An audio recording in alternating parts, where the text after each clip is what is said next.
Hi, everybody. This is Arjun Dev Arora. I am the founder and managing partner of Valence Advisory. We support funds and founders and help them accelerate their efforts with people, capital, and strategy. And now off to John.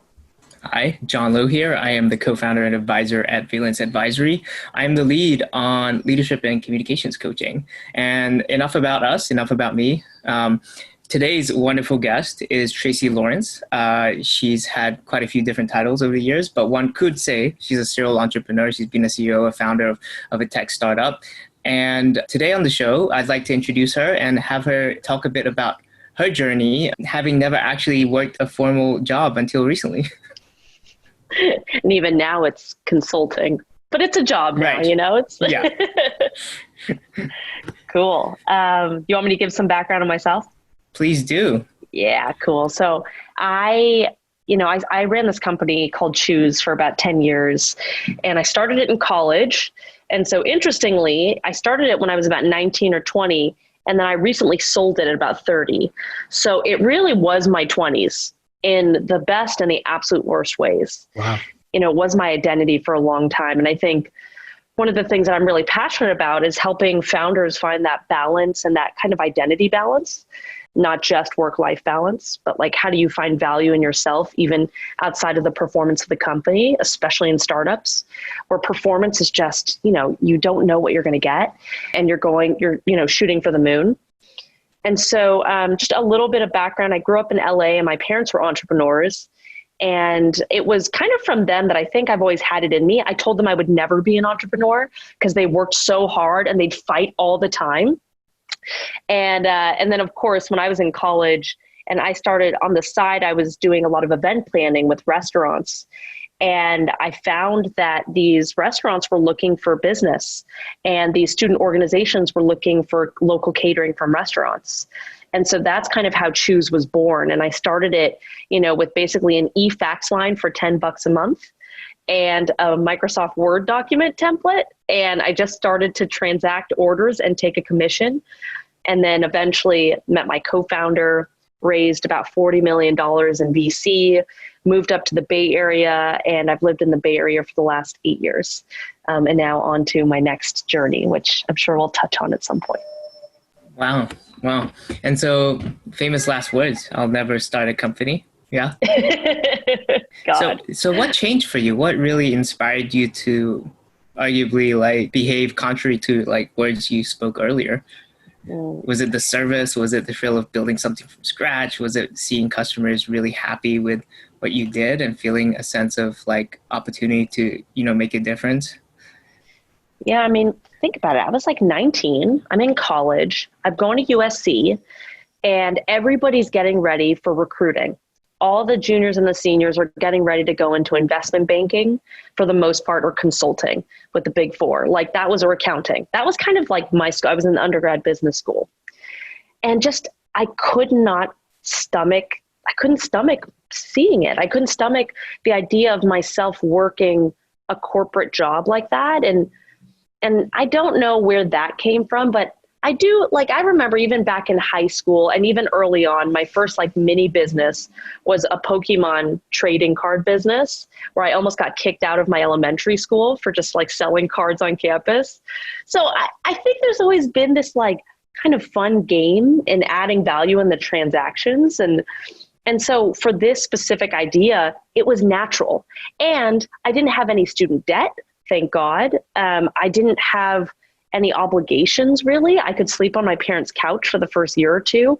I paid myself $30,000, of a salary for the first year, which when you're leaving college is so much money. That's a crazy amount of money. So I was really carefree. And so it was natural. It wasn't so hyper thoughtful. I didn't have to do a pros and cons list. I just kind of ran myself into doing it. Now, I think doing it a second or third time around, I have to give kudos to anybody who makes that choice, knowing exactly what it means to sink a decade of your life into the work that you do. But for the first time around, it felt much more simple, which is why I'm a big fan of younger folks, and especially folks leaving college, finding ways to start a business, because it can be really capitally light and efficient to do it at that time. Wow. Thanks for sharing. And as you became Chewse eventually from the couch in your parents' lounge room. Yeah. Uh, My mom was you our know, accountant too. how long and at what point of Chewse's like growth journey did you realize, oh my God, I've got to grow just as fast to keep up with this baby? Hmm. I started to notice when we hit maybe about over 10 people that my insecurities started to creep up on me. And so I remember you tie up your normal insecurities plus this like very high stress environment, plus running out of cash. So we were going to run out of cash within 6 months, and I was so stressed and I was so scared, and the fundraise looked like it was not going to go well. And that was mostly like my inner saboteurs saying that, right? But like also every other founder had all the horror stories from fundraising. And one of my good friends told me, she's like, fundraising is the most psychologically damaging thing I've ever done. It's like, oh, good. So when I went into it, and I had myself just been off the backs of 2 seed financings, one in particular, which was really hard and 11 months long. So this third one I was going into, we were 6 months away. My co-founder, I remember being in the loft that we were in San Francisco, and I was so like emotional. And so I tapped him on the shoulder, I was like, can we go for a walk? And we walk around the block, and I'm just like crying. I sit on a stoop and I just start sobbing.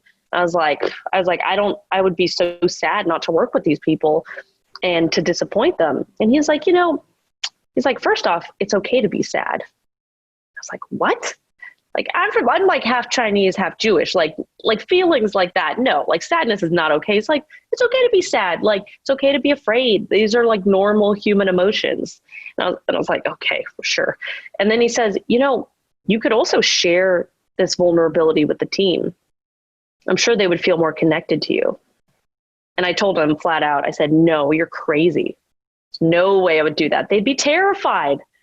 And I think that was, it was around that point that I started to realize like I was having these emotional spirals, and it was happening pretty frequently. And that's where I realized I was hitting kind of my limits. And that day, actually, I had a breakthrough where I did end up sharing with the team at an all hands how I felt. There was not a dry eye in the room, and it was a real bonding moment for us. And through that 6 months, nobody left the company, even though we were very candid about the runway that we had. And I realized like, there's like this emotional progress and growth that I could be growing into more. Like I just scratched the surface of it at that moment. And that's kind of what led me on the journey through like Reboot and getting coaching and to where I am today. Wow, thank you. And wow, there's just so much ground that one can cover in your 11-year journey with Chewse, 11 plus years. Thanks for sharing that area of growth for you. And looking back now that you've exited and who you are today after that journey, like how does that compare? Your relationship with yourself, with other people, and innovation itself. To be completely candid, I don't know if it's my relationship with myself is better or worse than when I started. In some ways, you're kind of young, naive, and action-oriented, and you just dive in and do it. And now it's almost like I know too much. And I also have the self-awareness to start to see the contours of my mind. And so I've been thinking about it a lot this week, and even throughout COVID, right? When you're sitting at home alone, and right now I'm on contract working with a good friend of mine, and at his company called Mercado. And, I'm taking on this like very important project for the company. It's everybody, it's got a lot of input from around the company. And I see my inner demons all around, but I see them now for what they are, but I see them. Whereas before I didn't, I just reacted to them. But it's almost worse to have the awareness in some ways where I notice like, wow, this is just a thought. It's not even legitimate. And then it's like, wow, how many of my other negative thoughts aren't legitimate? And where are my other boundaries that are self-imposed? And what could I actually get done if I just didn't put so much weight into what my demons would say? So I think there's definitely a heightened sense of awareness that I have being a founder. I think the other thing is I do realize the power of vulnerability. Whereas I wasn't in touch with that side of myself. I wasn't in touch with understanding my emotional landscape. I'd never gone through therapy. Like through Chewse, I had a therapist, I had a coach, I had co-founders, I had a COO, I had my board, I had advisors. Like it takes a village to raise a company, and it takes a village behind the CEO to support her in also growing the company. And so I learned to like rely on people more as well. And so I think all of my perspectives around leadership have really shifted and changed. And I saw that our biggest moments happened when I was the most real with the company. Like when I shared with the company, I'm scared, and this is hard on me. And the company just like was awash with sort of a shared emotion, but also dedication to what our goal was. So I could go on and on with that, but that's like the first tier of it. Wow, amazing. And would you say that, what are some of the most memorable or proudest moments you've had as a founder building Chewse for over a decade, actually? The sad initial response that I had was like, proudest moments. I could tell you all my worst moments. It's very difficult to come up with a proud moment. And even now I sort of struggle with, like, as I've sold the company, trying to reimagine the story of the company. And instead of seeing it negatively, looking back at like, what was I really proud of? I think so I'll talk about first off my board. My board that I, hand selected, we were a really tight, very high functioning board, in my opinion. Not perfect, but we would start every board meeting, and they would laugh to hear this, but we'd start every board meeting with, if you really knew me, where we'd say, if you really knew me, you'd know ... And you'd give everybody like a couple minutes. And it was a vulnerability exercise. And like that board, because we were real with each other, didn't mean that stopped disagreement, but we could kind of work through disagreement, and we had really high trust. They had really high trust in me. And I could call them at any point and ask them about anything, and they would help me through it. And that was so I'm extremely proud of that board. And trickling down from that is the team too, right? Every team member that we selected that we'd pour energy into. I mean, some of my proudest moments with the team are probably the moments of growth, like where I could help somebody grow. And I'll kind of come back to that. I think the other thing is the culture. I made a real concerted effort at some point. I went to this thing called the CEO Boot Camp. It's sponsored by a program called Reboot and Jerry Colonna and that whole group. And they've really shaped me. And going into that Reboot, it was a group of about 10 CEOs from all walks of life and from pre-fundraising to exit and earnout. And not one of us was happy. We all struggled with something, and that was eye-opening for me. And at one point we started to talk about bullying. And that's where it became really clear to me that my story, like I was bullied when I was young, and I started to talk about that. And I shared that like I was bullied so badly, I used to eat lunch alone in the bathroom. And that was really painful for me. And Jerry kind of looks at me and he's like, so what does your company do again? And my company, we help support group meals at offices so nobody eats lunch alone. And I'd never made that connection. And I was 3 to 5 years into building the business. And so I think my proudest moment wasn't uncovering that, but was bringing it back into the company and imbuing it into the brand of the company and the mission. And we became what we called a love and excellence company, which was, the 2 pillars of caring for the human and wanting high growth and performance, which some people see as being at odds with each other. And we saw as supporting and elevating each other. And that culture, like a lot of kinks to work through, as any culture does, but that was a culture based on like, if there were issues, we'd talk about it pretty directly. If there were lack of trust issues, we'd be able to talk about it. And I personally worked to create that kind of safety where people, could come to me and say that they weren't feeling comfortable. We also had open and transparent salaries, because I started to realize as I was hiring that we were underpaying women because they weren't negotiating as hard. And so we created a system based on merit for compensation, both stock as well as cash compensation. So I think there were a lot of progressive things that we did with the culture that helped boost performance. And man, like, even though we were in a tough industry and highly competitive landscape, working with third-party courier networks to do deliveries, but we really did execute. And I think about just like, even though it wasn't the outcome of like going public and being this like big public company that I wanted, our execution in our top moments was so high, and working as one team, you know, those were the happiest moments for me, when they were high trust, high movement environments. Very cool. Thank you for sharing. Very That's cool. awesome. Yeah, thanks for sharing all that. And, you know, just to switch it up a bit, you're now out of the company, you're consulting after being a founder and CEO for a very long time. Yeah. More than most of your life, right? Yeah. Well, almost half your life. Yeah. What's the transition like? You know, how did you restabilize what's important in your life, reprioritize your day to day? Because I don't anticipate that you just woke up the next morning and go, yep, I know what to do with time. Yeah. I mean, I think about my mind sometimes as it relates to work as being this barnacle that's like suctioned on to like a seawall. And like when I'm in work mode, I'm just like, I could just grind and grind and grind at the expense of my relationships, my mental health, my fitness. And so what I've been working to do, and it's actually been really helpful being, you know, working at Mercado, is just learning to actually like create a little bit of space between that barnacle and like being suctioned to work. And when I do that, I actually enjoy my work better, and I'm more creative with it. I just have more fun with it, and I appreciate the people in it more. So I think the transition has been, you know, kind of separating that barnacle a little bit. So what does that look like?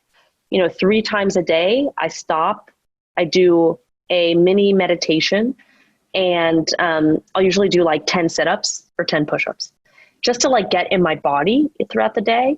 And then the other big thing is surfing, you know, and John and I know each other through surfing. We literally met out in the water, and surfing is an important part of my life. It always has been, but it's usually like weekends. I would try to sneak it in the mornings during the week, and maybe once I could do it, maybe twice, and then vacation.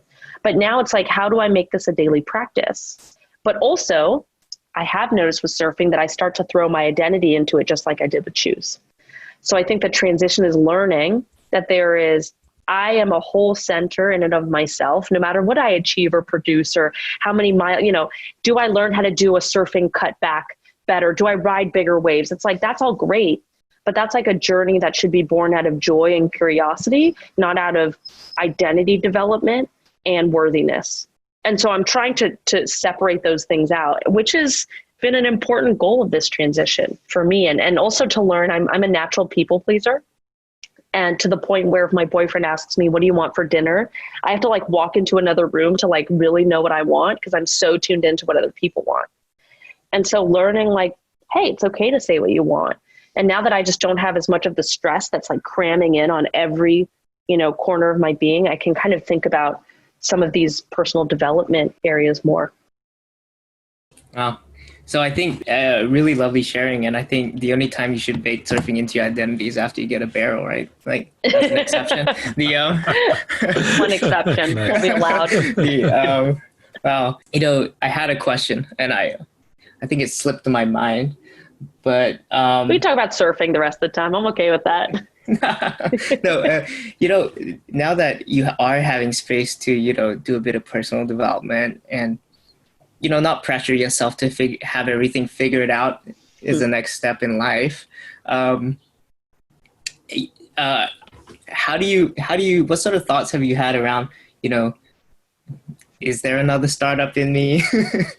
Is there a problem I'm seeing in the world that I'm feeling compelled to act upon? Like, can you talk us through a bit of that process and how you manage that without, you know, baking your identity? Yeah, I mean, when I started Chewse, it was off of a very localized problem that I was feeling really immediately as an event planner. I did no market analysis. I did no sense of TAM. I didn't look at competition. I just went for it, which is pros and cons, right? I was friggin' able to do it immediately. I think this time, knowing more of what I know, and the world has changed so much in a decade, one of my processes, there's a few things now, and TAM and strategy is part of it. But the other part is like, I have this unique skill set now at a uniquely young age, right? Having run a company for a decade at 30. And so I'm like, okay, what are the problems that I actually really, really care about? And how do I apply the most force to it? Because with Chewse, it was a localized business problem that I then uncovered sort of the mission in the world that I wanted, which was more authentic connection. But now that I know that authentic connection matters, and authenticity and strong leadership and reaching across the divide, right? Now I can work backwards and I can go, now what are the area sets that I want, given that I know this kind of unique personal mission? And so a few areas come to mind for me. One in particular is the fact that, today the environment is so politically charged that we can't talk to each other, unless we agree, which is extremely dangerous.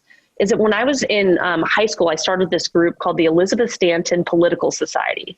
And it was dedicated, every quarter we had a new political topic, and we would have one person represent the right and one person represent the left. And we would have discussions, open debates, we'd have fundraisers around it. But it was dedicated towards how do we have open dialogue? And I think the world needs this a lot right now, especially a world that's in COVID isolation. And so that's kind of, and I'm turning on my curiosity brain. I'm like, okay, what's an area I don't know about? What about media, right? That's new for me. And there's a part of me that goes wait a minute, no, I know marketplaces, local marketplaces, around prepared food delivery. And it's okay, well, you know what? It's okay to be a beginner again. It's okay to be a novice. I have my whole life to be a novice, which is actually kind of thrilling if I don't attach my ego to it. So that's the beginnings of the journey. And I'm trying not to rush myself, but I am a little bit. I can feel it. And so I'm trying to be a little bit patient. Well, that's wonderful. So what's Tracy going to be up to next? We'll keep our viewers in suspense. Before we tie this lovely short video interview up together, Tracy, is there anything else you want the viewers, the audience to know? I think I just wish for myself, looking back on the company and building it, I wish I had been more honest with the things that I wanted to bring into my style of leadership and running the culture earlier. It took me about 5 years to get to a place where I felt that confidence. And I don't know if that's because I'm young or because I'm a woman. I'm not exactly sure. It might just be a thing that was unique to me, but I also think that there is an ethos of the cultures that dominate today that are very much about it's all performance and there's no humanity in it. And I thought I was going to be perceived as soft, right? And I even had an investor tell me they wouldn't invest because I wasn't out for blood. And so that was my second financing, and that scarred me, but at the end of the day, I wish I had brought out this more human side sooner and leaned into driving performance harder, leaned into both extremely hard. And I'm still learning how to do that.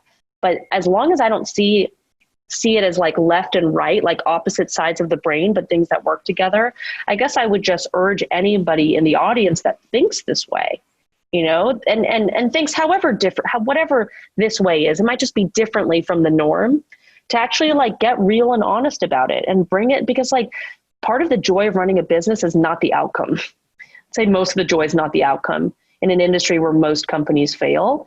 It's the process. And I hope that at the end of it, you're able to answer that question of what are you the most proud of, and be able to clearly identify that it's independent of the results. You could be proud of the results too, but that there was a piece of kind of your brand and the things that you care about in the mission that were imbued in the company in a way that made every day meaningful. It doesn't have to be joyful all the time, but at least meaningful.